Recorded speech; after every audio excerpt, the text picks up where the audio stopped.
Okay, let's unpack this.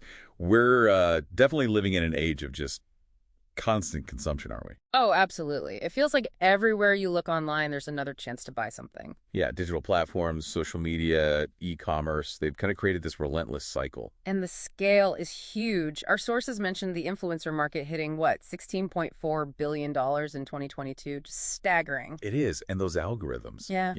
they're constantly tailoring ads, pushing products your way. It really does feel endless sometimes. Right. And what's fascinating, psychologically, is how social media isn't just about connection anymore. Its design actively cultivates consumerism. How so? Well, the algorithms learn what you click on, what you pause on, and then they just feed you more of that, more products. It really encourages impulse buys. Totally. But amidst all this, our sources point to something interesting happening, a kind of pushback, Exactly. This counter movement called de-influencing. which is basically built on this idea of less is more, right? Sort of.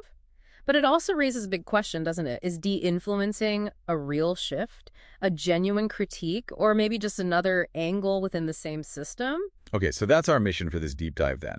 To figure out what de-influencing actually is, why it's taking off now, based on the sources you shared, and what it all means for you trying to navigate all this. Precisely. We need to understand its roots and its real impact. So de-influencing, it's like flipping the script on typical influencing, saying don't buy instead of do buy. That's the core of it, yeah. It really took hold on TikTok, maybe early 2023.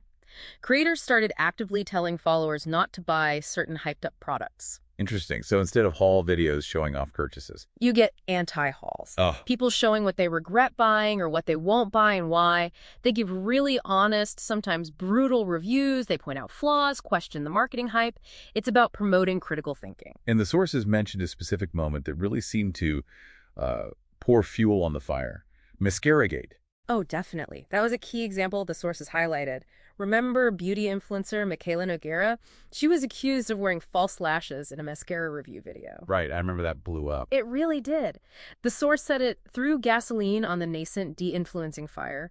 It just crystallized this growing skepticism people had, this feeling that influencers might prioritize brands, the paycheck, over giving a truly honest opinion.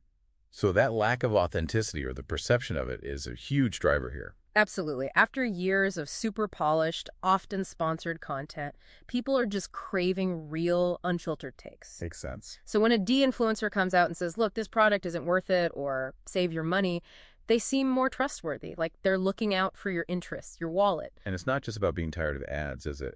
The sources suggest this taps into bigger anxieties too, like economic pressures. That's a major factor. Rising costs, general financial anxiety, it makes people way more open to messages about saving money, about conscious spending.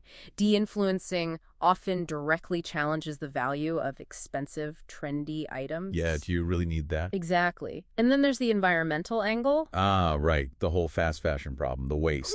The sources talk about the sheer scale, like 92 million tons of textile waste every year. De-influencers often connect that kind of hyperconsumption to its environmental cost. So they encourage different behaviors. Yeah, things like repairing clothes, reusing items, maybe investing in one durable thing instead of 10 cheap ones. It taps into that broader sustainability conversation.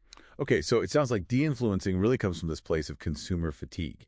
People are tired of the constant selling, tired of feeling possibly manipulated by endorsements, maybe just tired of the sheer volume of stuff online. I think that's right. It's a search for genuine opinions, a way to cut through the noise, and seems to have some effect. Well, studies mentioned in the sources show that these de-influencing messages can actually lower how much people like a brand and make them less likely to buy, especially when the critique focuses on real product flaws. Okay, but here's where it gets a bit complicated. According to the sources, does de-influencing always lead to buying less overall, or does it sometimes just shift what people buy? That is the central tension, isn't it? It's complex. Think about the dupe phenomenon. Right, the cheaper alternative. So if a de-influencer says, don't buy this expensive brand X serum, buy this much cheaper dupe instead, are they really promoting anti-consumption? Or just influencing you towards a different product. Exactly. The sources call it re-influencing sometimes. It's still directing your spending, just maybe to a less expensive item. And apparently just criticizing works better.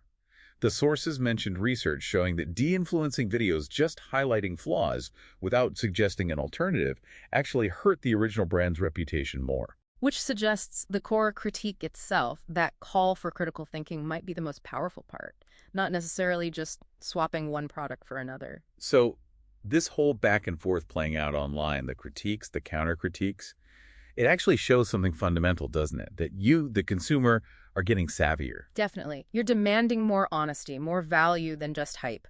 You're looking more closely at the motives behind the messages, whether they're telling you to buy or not to buy. So wrapping this up, Yeah.